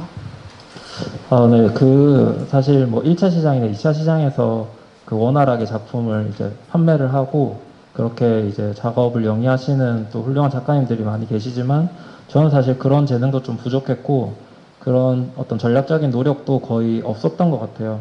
그래서 작품을 사실 어떤 단위적으로 판매를 한다든지 하는 그런 경험이 사실 거의 전무하거든요. 거의 없는 상태인데, 그래서 사실 그런 뭔가 페어라든지 갤러리에 전속을 한다든지 어떤 플랫폼을 활용한다든지 그런 것들이 되게 현실적인 유통인데, 그게 저한테는 비현실인 거예요. 그래서 그 현실적인 유통 말고 나한테 현실적인 유통을 생각을 하자. 그래서 아까 전에 막 그런 말씀드렸던 어떤 전시 사례들도 결국은, 그러니까 유통이라는 게 내 작품 단위로 어떤 컬렉터한테 전달되는 과정이 아니라 그냥 전시 자체가 소비되고, 그 어떤 이력들이 결국은 다시 나에게 페르소나가 돼서 힘이 되고, 다시 그 동력을 바탕으로 전시를 열고, 좀 그런 것들의 반복이었던 것 같아요. 그래서 작품 파는 거는 나는 사실은 재주도 없고 뭐 도대체 어떻게 해야 될지 잘 모르겠는데, 전시는 계속 하고 싶으니까 그냥 그 나름대로 어떤 방식적인 것들을 되게 도출해내려고 했던 것 같아요. 그냥 결국에는 어떤 좀 매체적인 것도, 제가 한국화를 전공했지만 한국화를 선택하지 않고 더 다양한 매체들을 활용했거든요. 근데 그런 어떤 테크니션들을 같이 코업을 하는 구조로 결국 나아갈 수밖에 없었고, 그 다음에 그 작품을 어떻게 뭔가 유통을 할 수는 없어도 그런 그 코옥들 안에서 일어나는 여러 가지 사건들이 결국에는 제 전시나 제 작품의 유통 같이 느껴지더라고요. 그래서 어떻게 보면은 아 너는 그럼 미술관형 작가구나. 그냥 미술관에서 계속 전시를 하게끔 가겠구나. 하지만은 저는 사실 어떤 단위로 작품을 팔고 싶은 욕망이 아예 없는 건 아니거든요. 그래서 그 지점에 대해서 고민은 하지만 사실 아직까지 그런 것과 관련된 기회도 많이 없었고 그렇게 어떤 컬렉터들한테 오픈이 되는 시장에서 뭔가 프로모션이 된 적도 없고 근데 이렇게 전시 기회가 있을 때 결국에는 여기 오는 관객들 혹은 이 전시 데이터를 이렇게 웹상에 올렸을 때 어떻게 연결될 것인가 조금 더 그런 쪽으로 결국은 집중을 하게 됐던 것 같아요. 근데 이것들이 반작용으로 어떻게 보면 튀어나온 것들은 그러면 이제 그 다른 작가를 어떻게 보면 프로모션하고 그런 어떤 행위들도 있었던 것 같아요. 그러니까 나는 작품을 사실 사본 적이 없어요. 내가 작품을 사본 적이 없으니까 작품을 사는 사람의 심리나 어떤 그 중점으로 두는 주안점이나 그런 것들을 이해할 수 없는 거예요. 사실은 작품 가격이 정확한 유통 구조에 의해서 어떤 가격으로 설정되는지 저는 이미 알고 있어요. 뭐 호당 10만 원이든 그런 단위로서 작품이 왜 그 가격에 거래가 되어야 되는지는 알고 있지만은 내가 그냥 일반 대중이면은 그림 가격 자체는 굉장히 비싸 보이는 거예요. 그러니까 너무 극단적으로 얘기해서 500만 원짜리 그림, 제 그림이 그 아이폰보다 5배가 좋을까 하는 생각이 드는 거예요. 그게 전혀 다른 거지만 사실. 그래서 나는 아이폰 5대의 어떤 효용을 가지는 작품을 제작을 했을까? 그래서 그런 부분들에 대한 어떤 뭔가 대안이나 결론에 다다르지 못해서 근데 결국에는 컬렉터들은 그러니까 무시하는 발언일 수도 있는데 팬시하고 매력적인 작품을 좋아하는 것 같아요. 되게 직관적으로. 그러니까 의미가 다층적인 것들은 뭐랄까 도네이션의 후원에 가까운 것 같고 그러니까 봤을 때 딱 그 어떤 스펙타클이 오는 어떤 작품들을 선호하는 것 같은데 그런 작품들을 열심히 만들어냄에도 불구하고 주변에서 그것들을 선보일 공간이 없어서 그냥 작업만 쌓이고 있는 친구들을 제가 활동가 포지션에서는 그래도 나름대로 많이 이렇게 선보이려고 하고 노출시키려고 하고 마치 에이전시처럼 그나마 제가 쌓아온 어떤 좀 커리어나 어떤 경험들이나 연결된 네트워크들을 활용해서 좀 보여주려는 시도는 결국 내가 그림을 팔지 못한 거에 대한 반작용도 일부 좀 녹아들어 있는 거 아닌가. 그래서 단순히 내 그림 뭐 100호짜리 내 그림을 얼마에 팔겠다. 사실 그런 목표는 없어요. 근데 그런 욕망이 없는 거는 아니라서 그렇게 다양한 방식으로 발현되고 있는 것 같아요. 작품을 어떻게 할 것인가, 전시를 어떻게 할 것인가, 혹은 동료 작가들이랑 어떻게 코어를 하고 어떻게 연출을 하고 보여줄 것인가를 계속 고민하고 있는 것 같습니다. 저는 오늘 든 생각 너무 시간이 일단 짧고 약간 우리 후속을 준비해야 될 것 같아요. 그러니까 이 주제만으로도 되게 오랫동안 얘기해 볼 수 있겠다는 생각이 들었는데 제 주변에는 생각보다 다층적인 의미의 컬렉팅을 하는 분들이 있는데 그 안에서 아마도 팬시한 걸 찾기 때문에 또 결과적으로 그걸 지향하고 있다라고 읽힐 수도 있을 것 같고 지금 드는 생각은 작가마다 어떤 작품이 그 개인에게 가는 것이 가장 좋은가가 작가마다 다를 수도 있겠다는 생각이 들었어요. 그러니까 회화 작업을 하는 분들은 그거 자체로 호당 가격제가 매겨질 수 있지만 설치 작업이나 다른 작품 같은 경우는 또 그렇지 않잖아요. 가령 지금 드는 생각은 박가원 작가님의 이번 작품이 만약 갤러리에서 전시가 된다면 그 위에 있는 을지로 장인들의 기성 제품이 아니라 밑에 있는 좌대일 수도 있겠다라는 생각이 들기도 하고 되게 다양한 측면으로 접근을 해볼 수 있을 것 같다는 생각이 들어서 되게 더 많은 생각거리를 던져주는 대답이었던 것 같아요. 이제 우리 1부를 서서히 마무리하고 여러분들의 질문으로 한번 제가 돌아가고 싶은데 다들 한번 적어보셨어요? 딱 하나만 정하기가 또 어려우셨을 수도 있는데 제가 여기다가 돌아가면서 해드릴게요. 하나 쭉 걷어주시면 감사하겠습니다.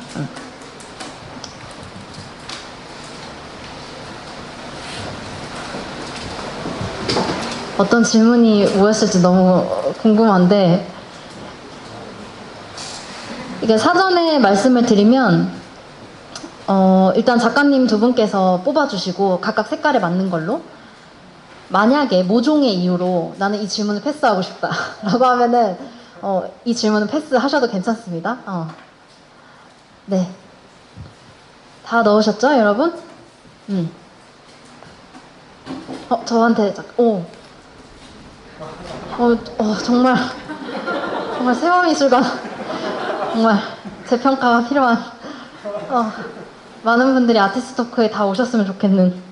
네, 여기에 이제 저희가 다 넣었는데 이거를 제가 작가님 두 분 앞에다가 드릴게요. 또 센스 있게 다 뒤집어 주셔가지고 보이지 않는데 한 분 한 분씩 네, 한 분 한 분씩 뽑아주세요. 이번에는 박가범 작가님부터 한번 흰 색깔 중에서 하나 뽑아볼까요?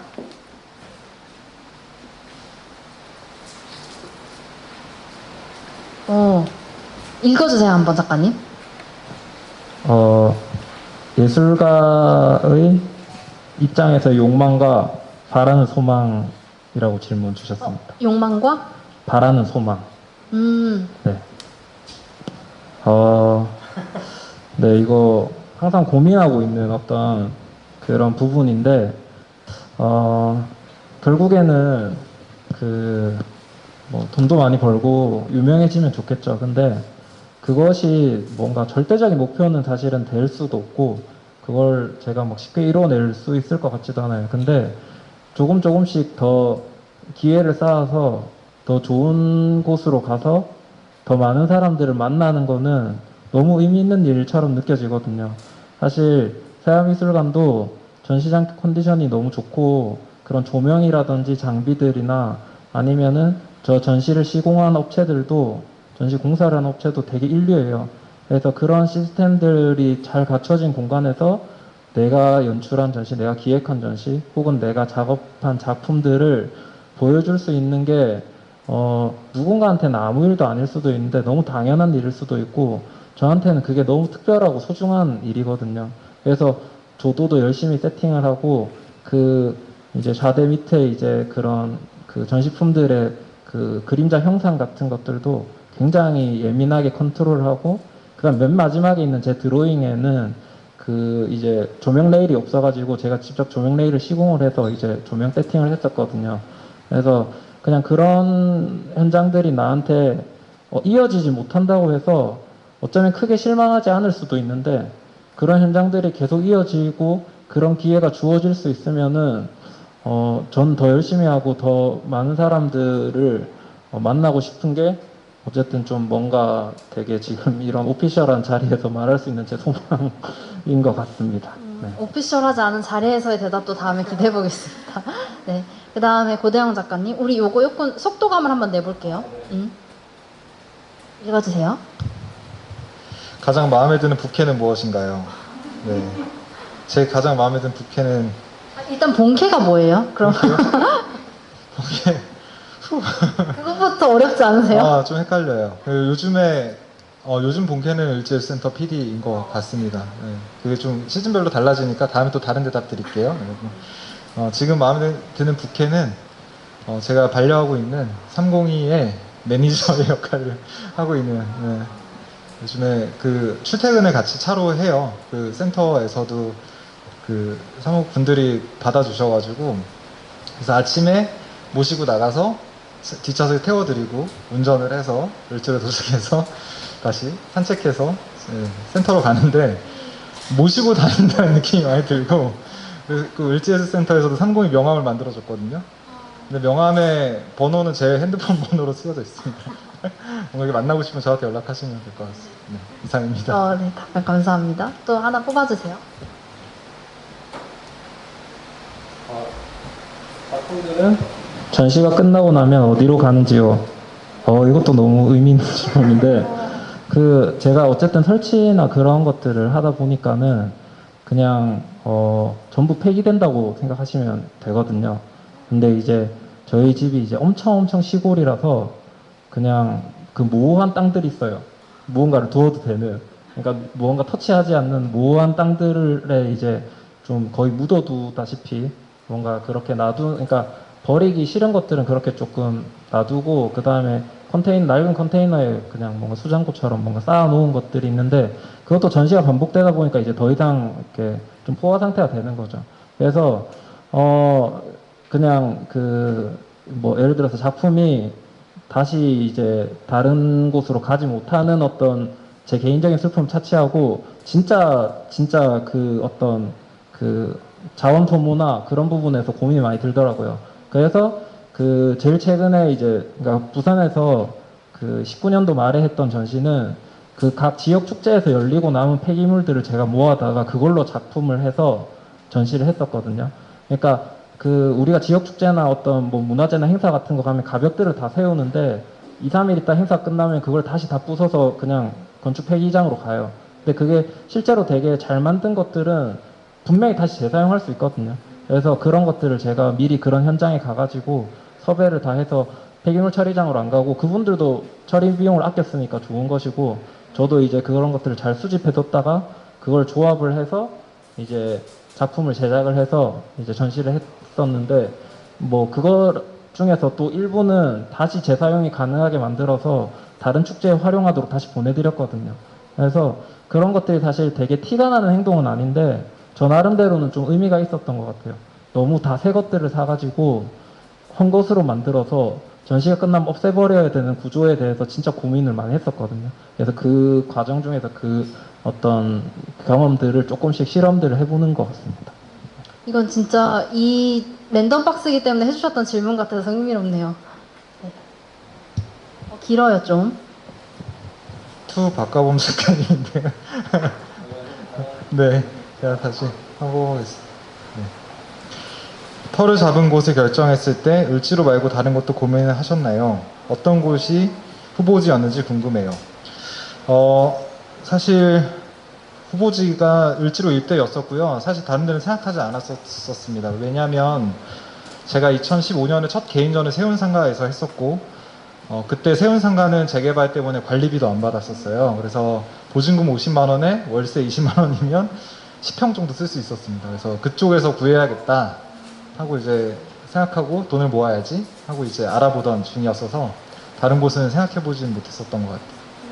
현실적인 이유입니다. 네, 솔직하고 좋습니다. 또 박가범 작가님. 아까 뽑아주신 거. 네, 이걸로 하겠습니다. 서울대 부산 추구하는 방향, 그 사이에서 작가님이 추구하는 방향은 이것도 좋은 질문인 것 같습니다. 그러니까 부산이 어떻느냐 뭐에 대해서는 진짜 1시간은 얘기할 수 있을 것 같아요. 제가 그래도 10년 넘게 학교도 다니고 나름대로 다양한 활동들을 했었는데 어찌됐든 뭔가 제가 조금 하고 싶은 얘기는 그 지역에 대한 어떤 이야기는 저는 사실 부산의 어떤 미술판이 되게 경직되어 있고 뭔가 변화를 추구하는 어떤 그런 사람이나 조직을 담을 수 없는 풀이라고 생각을 했었거든요. 너무 경도되어 있고 젊은 작가들도 실험을 안 하고 원로 작가들도 변형이 없어서 그 연도를 구분할 수 없다라고 이제 극단적으로 생각했던 건데 어떤 서울에서 만나신 분이 부산 미술은 견고하다는 거예요. 그래서 견고하다고 하더라고요. 단단하고 서울은 너무 유행을 쫓아서 페인팅 작가들이 널 뛰는데 부산 작가들은 10년, 20년 계속 천착하기 때문에 견고한 작품을 만들어낸다라고 하는데 저는 그 말에 사실 조금 충격이었거든요. 왜냐하면 내가 뭔가 조금 낮게 보고 있었는데 관점을 전환하니까 전혀 다른 평가가 나올 수 있구나라는 생각이 들더라고요. 그래서 어쨌든 부산은 제가 20대를 보낸 공간이고 그 각 동네마다 켜켜이 제 어떤 기억들이 좀 그렇게 끼어져 있는 느낌이거든요. 그래서 뭔가 사실은 부족하지만 저한테 되게 좋은 친구 같은 느낌이고 서울에서의 1년은 좀 어렵지만 나를 성장하게 하는 좋은 친구 같은 느낌이에요. 지금까지는 만나는 사람들이나 저한테 펼쳐지는 어떤 상황들, 기회들이 되게 소중하게 또 느껴지거든요. 그래서 제가 이 안에서 조금 지향하고 싶은 거는 어쨌든 잘 살아남기, 어떤 형태로든 내가 여기서 꽤 긴 시간 동안 살아남고 싶다랑 그 다음에 한동안은 부산이란 키워드가 저를 조금 더 따라다닐 것 같아요. 그러면 어떤 부산 작가들을 평가한다든지 부산 미술을 평가할 때 그래서 조금 더 좋은 쪽으로 평가가 되게 보탬이 될 수 있는 제 활동들이 이어졌으면 하는 어떤 욕망이 있습니다. 감사합니다. 각각 다 어떤 분들이 해주셨는지 궁금하기도 하네요. 작가님이 살고 싶은 도시, 집은 어떤 모습일까요? 관념적인 것보다 개인적으로서의 이야기가 궁금해요. 저 최근에 집에 대한 고민을 좀 많이 하게 되는 것 같은데,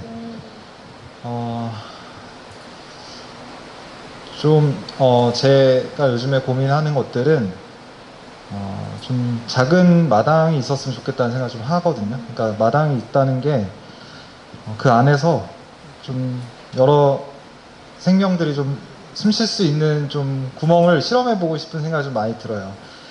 그러니까 그 강아지랑 반려를 하게 되면서 이 친구랑 다른 데 갔다 올 때랑 을지로에 출퇴근할 때랑 이 친구의 그 털 사이에 껴있는 불순물들의 컨디션이 되게 다른 거예요.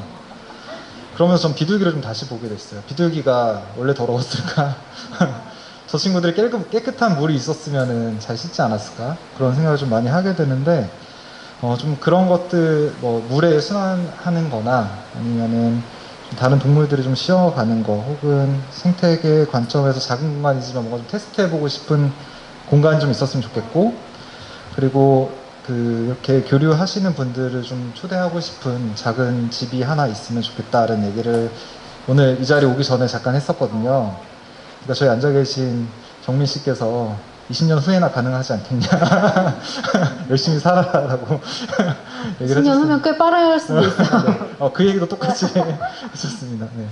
그래서 좀 그런 공간들을 좀 꿈꾸면서 좀 지향해보고 싶습니다. 또 이렇게 말랑말랑한 질문들이 많이 나오니까 좋네요. 우리 마지막으로 하나씩 뽑아보겠습니다. 이거는 청두 질문이어서 다시 뽑겠습니다.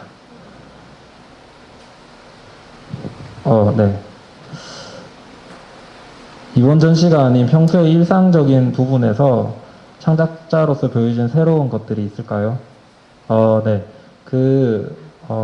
제 마지막 드로잉을 보셨을 텐데, 그 드로잉을 보면 사람들이 그래, 동양화 전공했구나 라고 하는데, 사실은 그렇진 않은 것 같아요. 제가 저 화면을 조성을 했을 때, 만들었을 때는 사실 동양화는 시작과 끝 매듭이 분명한 선들로 이루어진 회화거든요.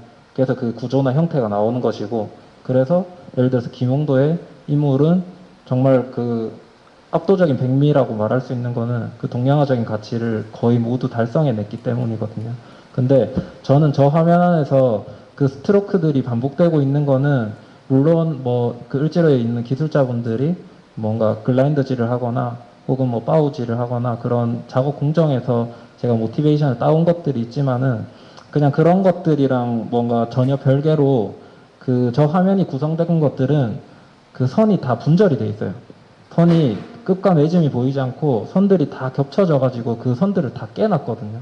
그러니까 저는 결국에는 제가 동양화에서 배운 것들을 전혀 다르게 그러니까 반대로 움직이는 거죠. 반대로 행동한 거고, 그 다음에 매체적인 것도 다음에 기회가 있으면 보여드릴 수 있으면 좋을 것 같은데, 영상이든 퍼포먼스든 사진이나 패션이나 그런 것들을 되게 그냥 다양하게 다루려고 했어요. 그러니까 퀄리티적인 거 생각하면 함부로 하면 안 되는데, 그냥 그런 매체들을 다 다뤄보아서 성장을 하고 싶었거든요. 이거 내가 할 수 없어라고 해서 안 하는 것이 아니라 해보고 빠른 데이터와 결론을 얻어서 그 다음 그레이드로 가야겠다는 생각 때문에 그 매체적인 것들을 되게 많이 다루려고 노력했었고, 또 저한테 주요했던 거는 그 어떤 전통적인 어떤 물질적인 거, 정신적인 거, 그 전통적인 관념들이 나한테 의미가 있는 게 아니라 내가 아침에 일어나서 자기 전까지 보는 그 인스타그램 같은 SNS 화면에 내 망막이 맺히잖아요. 그 정보들이 저한테 더 주요하기 때문에 그 정보들을 제가 체화를 하고 순환을 시켜서 다시 작업으로 뱉어낼 때 결국은 그 매체들이 유효했던 것 같거든요. 그래서 그냥 그런 실험들을 조금 하고 있는 것 같습니다. 감사합니다. 그 작가님 두 분의 좀 앞으로의 개인전이나 이런 소식은 보통 인스타그램으로 많이 전달을 해주시기도 하죠. 두 분 다 좀 성함이 독특해서 인스타에 치면 바로 나오더라고요. 그래서 혹시 궁금하시다면 팔로우를 하고 소식을 받아보셔도 좋을 것 같아요. 마지막으로 고대용 작가님 하나 뽑아주시죠. 아, 강아지 이름 어떻게 지은 건지 궁금합니다. 귀여워서요. 라고 써주셨는데요. 제가 앞서 운영했던 팀, 지금 이제 이름이 바뀌었지만, 그 팀 이름이 R3028이라는 팀이었어요. 그 302호에서 만난 8명이 창작 그리고 예술 교육이라는 것을 좀 계속해서 한번 이어가 보자라는 취지의 이름이었고, 그 팀을 운영할 때 막바지에 이제 강아지 2마리가 오게 됐어요. 그 친구 중에 한 마리가 30이었고 한 마리가 이제 아리였어요. 그래서 그 이름을 따서 짓게 됐고, 30이는 골목에서 만난 파양견이었습니다. 그래서 골목에서 처음에 인연이 돼서 지금까지 이렇게 제 주인님으로서 라고 해야 되나? 네, 모시고 다니는 그런, 혹은 이제 작업을 같이 해주는 반려하는 친구로서 이렇게 자리 잡게 됐습니다.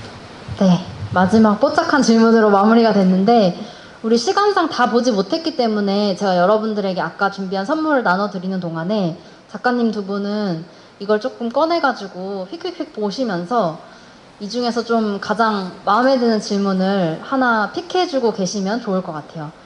그게 오늘의 그 도록 선물자의 당첨자가 될 것 같고요. 제가 그동안 여러분들께는 요 선물을 하나씩 드릴게요.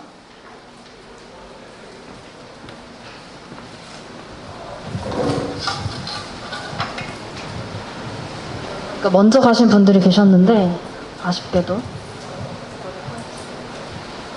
아니 괜찮아요. 그럼 오늘 토크 어떠셨는지 궁금해요.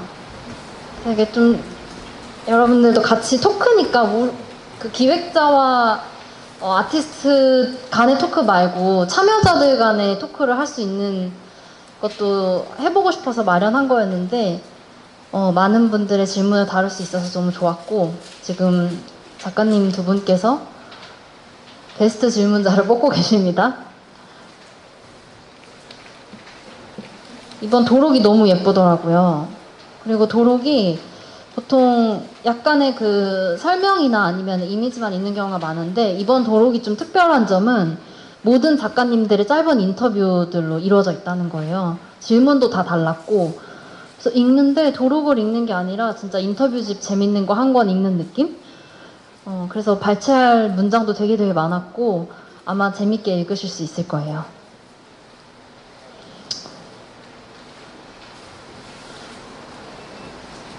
지금 고대용 작가님 다 읽으셨는데 지금 뽑기 너무 어려우셔가지고 지금 후보가 거의 뭐 5개 정도 있는 것 같은데,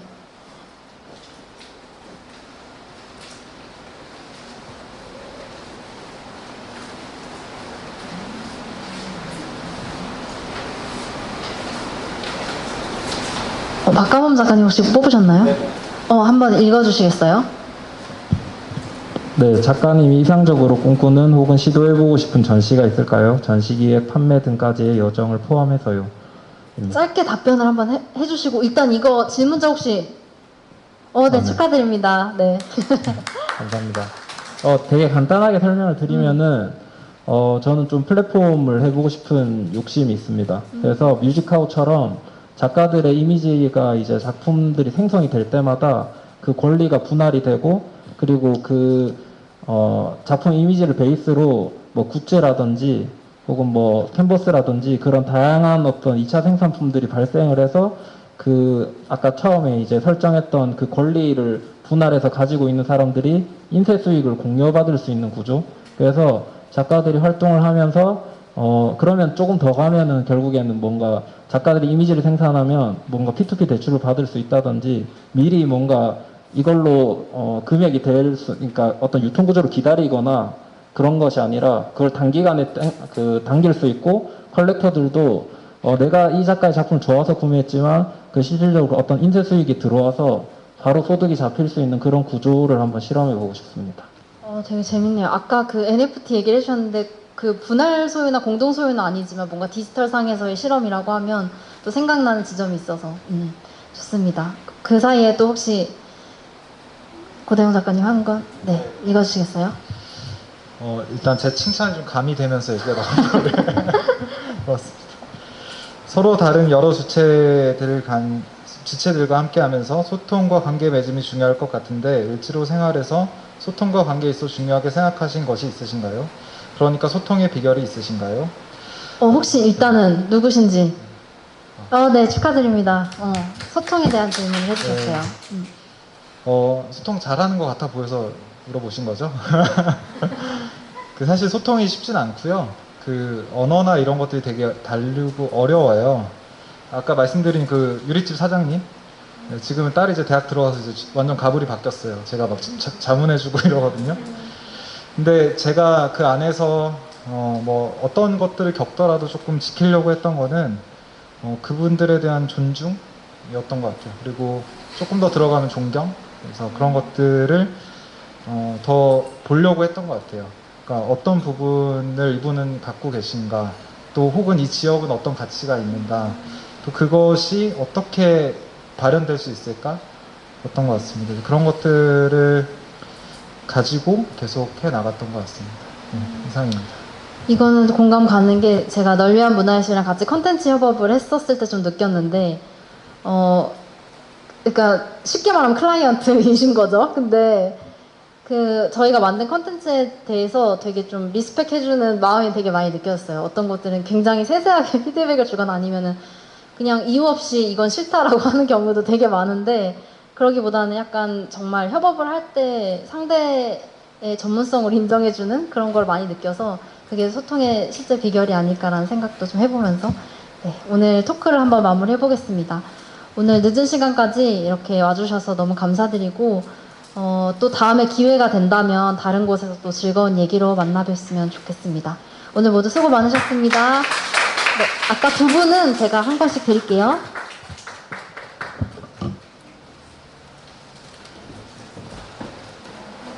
저희 늦은 시간까지 함께 해주셔서 너무 감사드리고요. 자리에 놓여진 패키지 안에 보시면 설문지가 있습니다. 설문지 작성을 해주시면은 저희가 추후에 또 다른 교육 프로그램 기획을 하는데 큰 도움이 될 예정이니 작성해 주신 다음에 저희 인포데스크에 있는 직원분께 주시면은 감사하겠습니다. 늦은 시간까지 정말 감사드리고요.